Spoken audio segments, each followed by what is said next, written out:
Hello children, a very warm welcome to all of you. Today we will start the fourth lecture of the chapter Separation of Substances, children. The grade is 6th, subject is science, and we will start here the fourth lecture. Let's see what are the topics that we will going to cover under today's lecture. Very first we will have a look over evaporation topic. Afterwards we will complete condensation. And at the last, we will have a look over the saturated solutions, children. So, let's start today's lecture.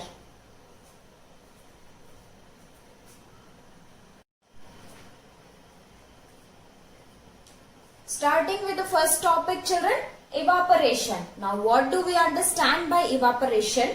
The process of conversion of water into its vapor is known as evaporation, children. We utilize this method for separating the water substances mainly. Okay, let's have an activity to understand evaporation.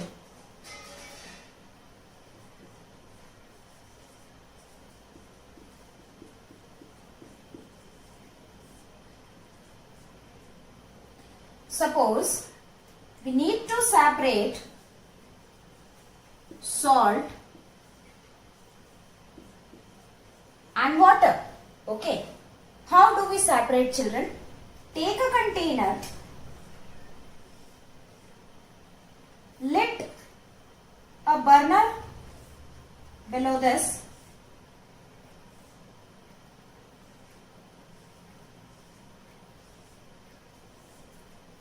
okay. What do you observe, children? That suppose I had taken the water under this container mixed with salt. So this is salt plus water. Now lit this burner, children. What you will observe that the water will start evaporating after some time. Okay. As it reaches its boiling point, the water starts evaporating. Now, leave this water for some time. The water will evaporate slowly. Okay. And in the form of water vapor, all the water will be drawn off from the container. What will be remaining, children? Here, the salt content will get remained.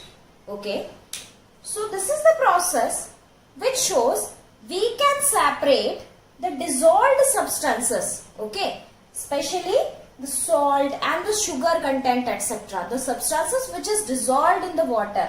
Here we had taken an example of a solid substance and a liquid substance. We are separating one solid substance with one liquid substance. Okay, so liquid substance, that is water, is having the property to get evaporated into the air. Okay, so here the thorough water will evaporate in the air and the salt content will remain in the container. This is how we can separate the salt with the water with the help of the process of evaporation.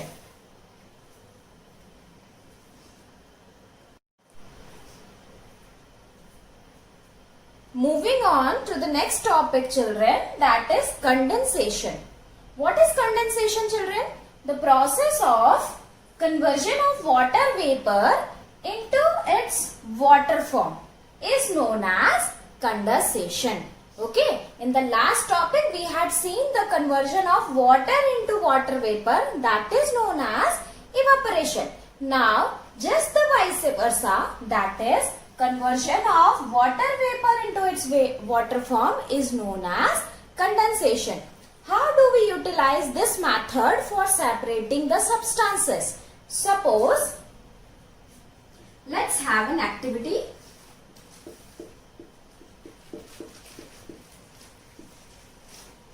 To see the usage of this process. Suppose now we are having salt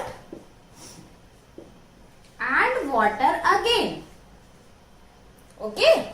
Now I need the salt as well as water to be separated and collected differently. How we will going to do that? Same method, children. Just take one container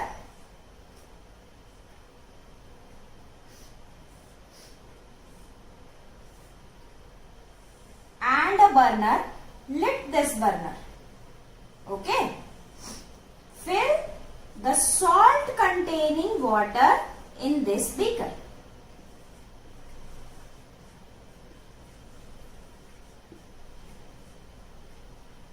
Here, after reaching its boiling point, the water will start evaporating.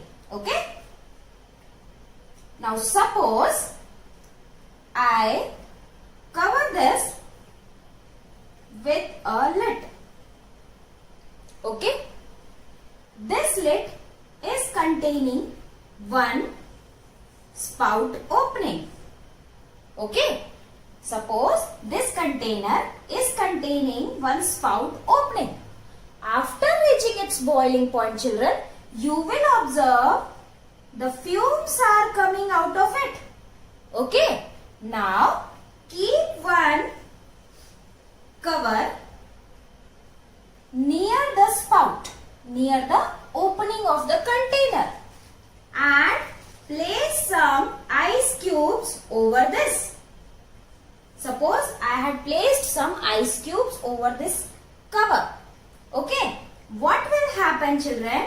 After collision of fumes with the lid, the water will start condensing. Okay. That means the water will again start converting into its water form, that is from the water vapor into its water form.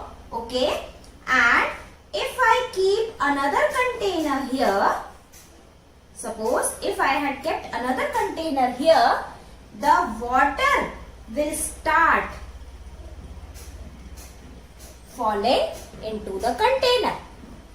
Okay, what we had done, that we had lit the burner and placed one container containing salty water. Okay. As soon the water will reach its boiling point, the fumes will come out of its spout. And we keep one cover just near to the spout. That cover is containing ice cubes over it. So what it will do? It will start cooling the fumes which are coming out of the spout. Okay. And as soon the water gets cooled up, it starts condensing. What will happen after condensing? As we have studied, that water vapor will convert into its water form. Therefore, this water vapor will be converted into water and start falling into the container. Hence, we will get water here separately and salt will be remained inside this container. Okay, so this is the process with the help of which we can separate salt and water. Okay.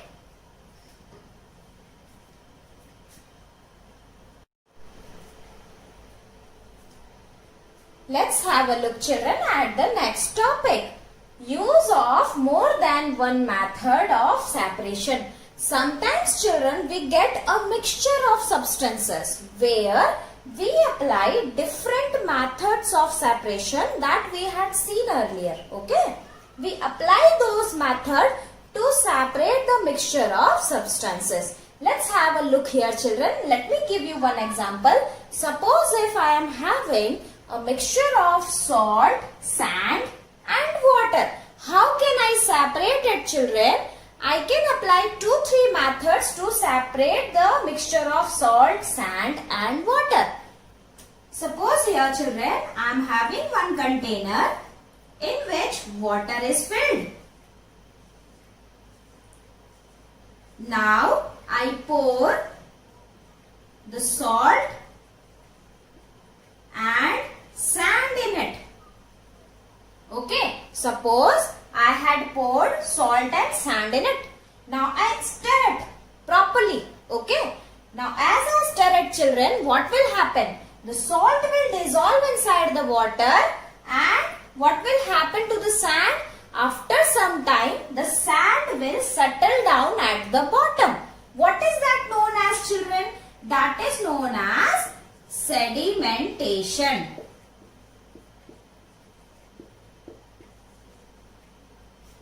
Fine. So this sedimentation process. After this, what we will going to do? We will do decantation process. That is, I will pour out in a separate container only the water,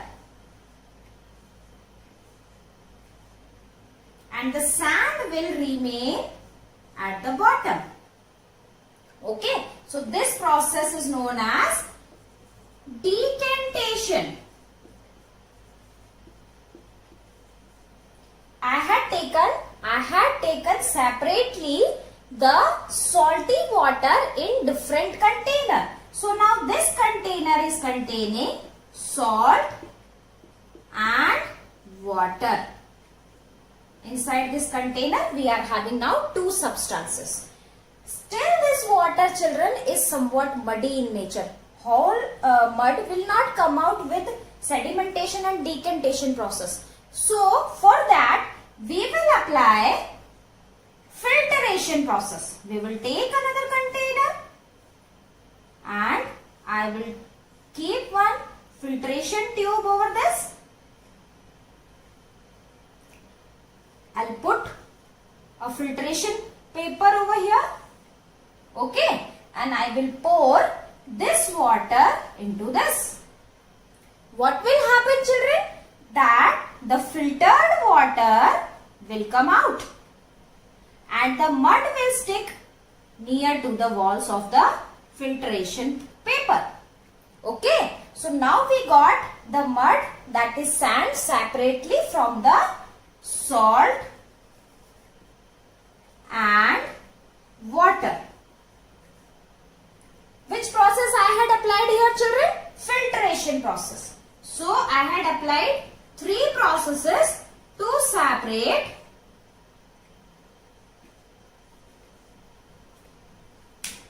sand and the mixture of salt and water. Now we got only two substances, salt and water. Now how can we separate it from the procedures that we had seen in the last activity? That is what, children?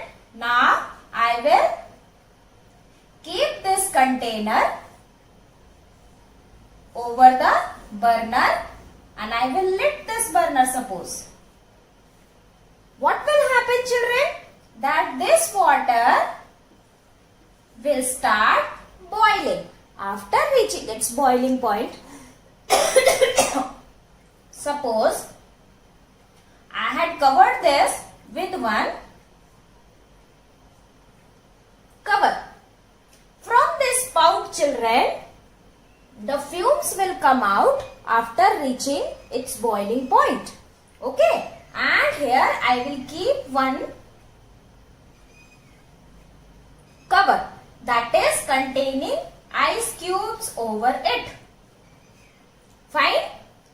As soon the fumes will come out, it will condense from this cover and the water will start dropping from this.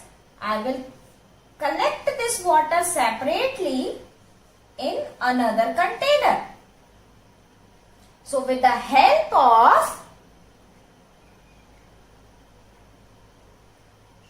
condensation process and evaporation process, we had separated here. What were the two methods? Evaporation and condensation. With the help of these two methods, I had separated salt and water separately. Okay, so now here 5 methods I had utilized to separate the mixture of salt, sand and water. What are those 5 methods, children?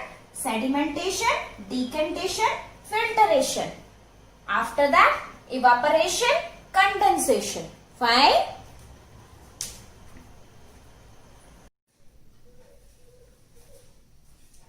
Moving on to the next topic, children. Saturated solution.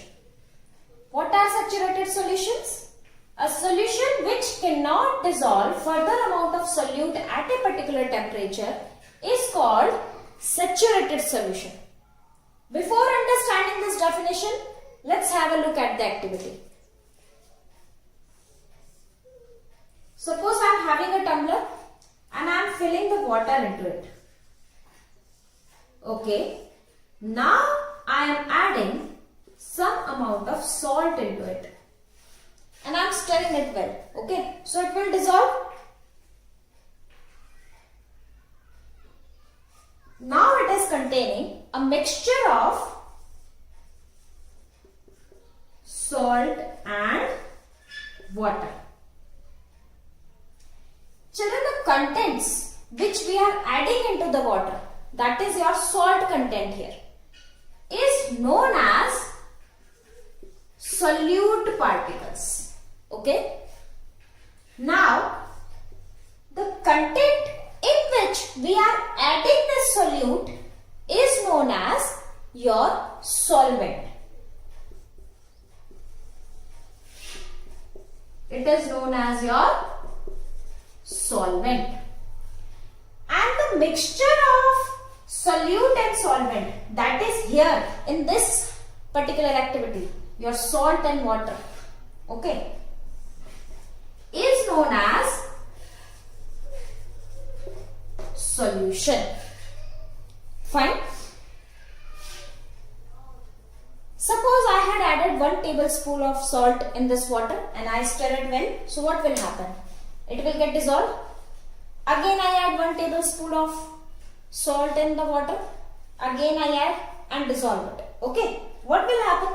All the salt will get dissolved in the water. After a passage of time, you will observe, children, the salt will stop dissolving into the water and it will get settled at the bottom of this water. Okay. So that situation, children, where no more solute particles can be added in a solvent at this particular temperature is known as your saturated solution. Fine. Now the question arises is, in saturated solution also, whether we can add more solute particles or not. So the answer is yes. How we can add that? There are some conditions, children. What is that condition? Temperature. If I rise the temperature, suppose, then what will happen? We can add more solute particles. Let's have a look at this. The same tumbler containing the mixture of salt and water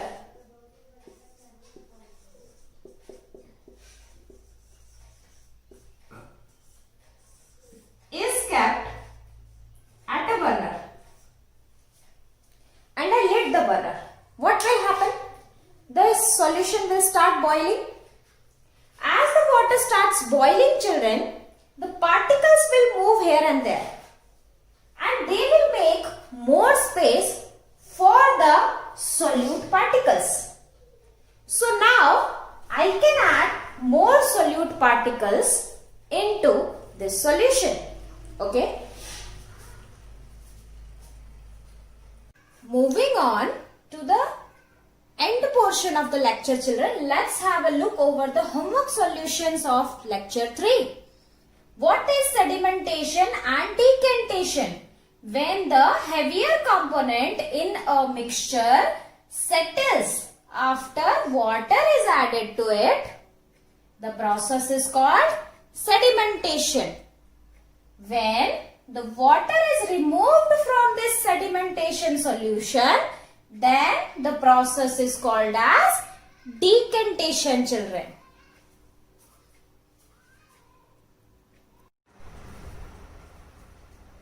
Second question, children. How can we separate oil from water? Explain. We can separate oil and water from their mixture by using decantation method. Children, we had seen in the decantation method that the heavier particle used to settle down, whereas the lighter particle float on that heavier particle, and it makes two separate layers. Fine. So let's have a look at the answer. If a mixture of oil and water is allowed to stand for some time, they form two separate layers, and the top layer can be separated by decantation method.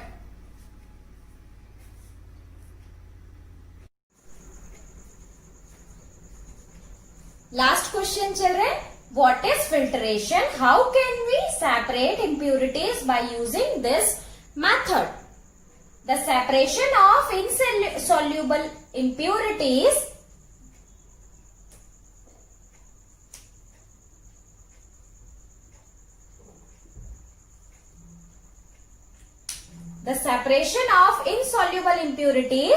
with the help of filter paper or filtering medium is known as filtration. Okay, this is the definition of filtration. Take a funnel, set filter paper inside the funnel along its wall. Now this is the procedure that how do we do the filtration method. What we have to do? We have to take a funnel and set filter paper inside that funnel. Now pour the impure water into the funnel with the help of glass rod slowly. Clean water will get collected in the glass beaker and the impurities will be left behind on the filter paper. As you will pour the impure water in the filtration funnel, what will happen? As we stir the water continuously, the impurities will settle down in the filter paper, whereas the filtered water will come out from the filtration funnel. Okay.